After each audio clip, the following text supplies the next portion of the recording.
What does Star Wars Episode 1, The Phantom Menace, do better than any other Star Wars? Hi everybody, I'm back on my personal channel. I've been trying to experiment with some of these one-on-one videos more, and I figured there's no better place to do that than my personal channel. So I'm dusting it off. As of right now, a lot of my old videos are still on here. They're embarrassing. I guess I'm going to leave them up for you to look at and judge me for now. But it's time to give the channel a little bit of a facelift, freshen up, do some new things. So that's why I'm here. And in honor of the release of The ACOLYTE, I thought it'd be pertinent to revisit the first time Star Wars did a prequel. Now, this isn't going to be a litany of all the flaws of Star Wars The Phantom Menace. I think it's safe to say for most Star Wars fans of my generation, it is not the most beloved entry. And I'm sure there are hundreds, if not thousands of videos breaking down in minute detail how The Phantom Menace failed Star Wars. That's not what I'm going to do here. I'm not going to talk about how the opening crawl is immediately death when it's talking about trade negotiations and embargoes, because like after that, it gets fun and zippy and the Jedi are on a mission and we meet Qui-Gon and young Obi-Wan and suddenly you're like, oh man, maybe it's cool. And then it immediately nosedives. Once again, the second Jar Jar is introduced. Jar Jar, God bless Ahmed, best. It's not his fault. I'm so glad he's gotten a second chance to do like better things in the Star Wars universe, but God, Jar Jar just sucks the life out of this movie. Also, is this racist? Excuse me,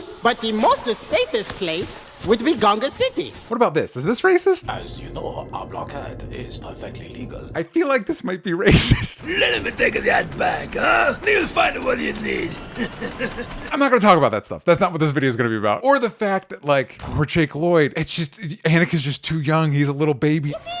It's weird. I'm not going to talk about that. I'm not going to talk about the fact that I don't know how George Lucas was able to pull some of the career worst performances out of some of the best actors of their generation. I'm not going to talk about that. I'm not going to talk about how dated some of the CGI was when it was released. I'm not going to talk about it. This video isn't going to be about all the things the Phantom Menace does wrong. We'd be here all day. Because I know this movie's gotten kind of a reappraisal from younger fans that were children when this movie came out. Maybe this was their first Star Wars, and they love it. This video is also not going to be about Phantom Menace being a misunderstood classic. It's not. It's not particularly good, but I did want to take a second to talk about some of the things that this movie does well, because this was my first time revisiting it since I originally saw it in theaters. I went and saw it as a kid. I was a tween when this movie came out. I was lured in by the promise of Darth Maul being a badass with a double-bladed lightsaber. This and Batman and Robin are some of my earliest experiences being excited for a movie, going to a theater, and realizing, oh, movies can be bad. Because when you're younger, your movie selections are kind of curated for you. At least for me, it was whatever my parents were willing to go take me to see, or stuff that they loved from before I was around or when I was just starting out. So not everything's Ghostbusters, Back to the Future, and Men in Black. Sometimes you get a Batman and Robin in there, and The Phantom Menace is somewhere in that spectrum. I just remember being really disappointed by it. 20 plus years later, revisiting it, there are things that work about it. Darth Maul is dope. The double-bladed lightsaber is still cool. The entire John Williams score is incredible, obviously, but Duel of the Fates is iconic for a reason. The reveal of Darth Maul behind those doors right before the final fight, and then he shows his dual-bladed lightsaber, that moment still slaps. Liam Neeson is great in this movie. I would argue he's the only actor in it that comes out almost entirely unscathed. Every outfit Amidala wears slays. She looks great. And I do think, even though a lot of the CGI doesn't hold up as well, now it did allow George Lucas to expand what a Star Wars could be. As much as Jar Jar specifically and the Gungans in general kind of suck, the Gungan world in Naboo, underneath Naboo, in the waters of Naboo, whatever. The Gungans, their civilization and their city is genuinely really cool, but the best scene easily is the pod race. It's like George Lucas comes alive as a director in that sequence. All of it is fantastic. The pacing of it is fantastic. The stakes are great. The score dips out for a majority of the sequence, bullet style, and it is by far the most gripping scene in the movie. So going back and revisiting it, you can peek through the cracks of the things that just still don't hold up and see a movie that I think could work, could be really exciting. I see why younger audiences glommed onto the things that they did. But here's the thing that I think The Phantom Menace does better than any Star Wars since A New Hope. It is new. It provides new ideas. Instead of stormtroopers, we get droids. Darth Maul, design-wise, is almost an anti-Vader. The ships, instead of being old and busted, are new and shiny because we're not following rebels that are scrapping things together or an empire that has a brutalist design aesthetic. And in some ways, George Lucas feels like the last person that was allowed to really inject new ideas into Star Wars and expand what a Star Wars could be. Because as the sequels went on with Attack of the Clones and Revenge of the Sith, obviously we are approaching the original trilogy, so we are introduced to the clone troopers, which are in a lot of ways proto-stormtroopers. We're introduced to a lot of the Empire design aesthetic. We're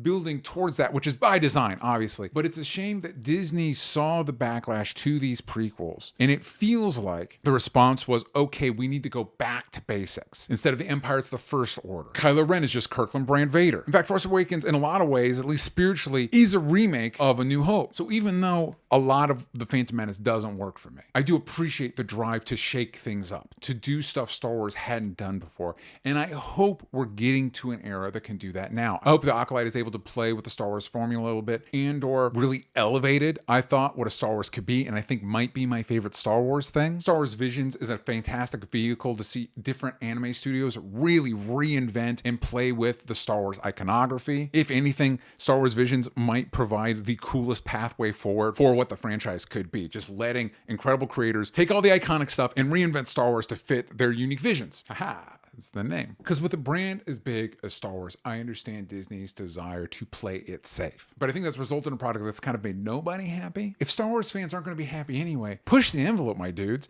And I think we're seeing more of that. I just mentioned Andor, I just mentioned Visions. Ahsoka wasn't really my thing, but I think the concept of introducing stuff, beloved stuff from the expanded canon, like Thrawn, is a great idea. We're seeing some of that in the ACOLYTE too. And I have high hopes for what the ACOLYTE could do with the franchise, because the beauty of Star Wars, I think the promise of Star Wars is that you can kind of tell any kind of story in that universe. And I feel like the sequel trilogies kind of squandered that promise. But now that we're past that, maybe we can rekindle that hope, a new hope, if you will. But let me know what you think about The Phantom Menace in the comments down below. Is it your favorite Star Wars movie? Should they have kept Darth Maul alive for the other prequels? Yes, they should have. I know he comes back in Clone Wars, but it's not the same, and you know it's not the same. Instead of Grievous, it could have been Cyborg Darth Maul. Come on, man. What are we doing? So anyway, let me know how you feel about this. If you want me to do more single videos on my personal channel like this, I'm going to be doing new videos every other week. So stay tuned for that. If you want to check out my podcast network, you can do that over at Only Stupid Answers. You can find me at DJ Talks Trash everywhere that matters, and I'll see you all next time.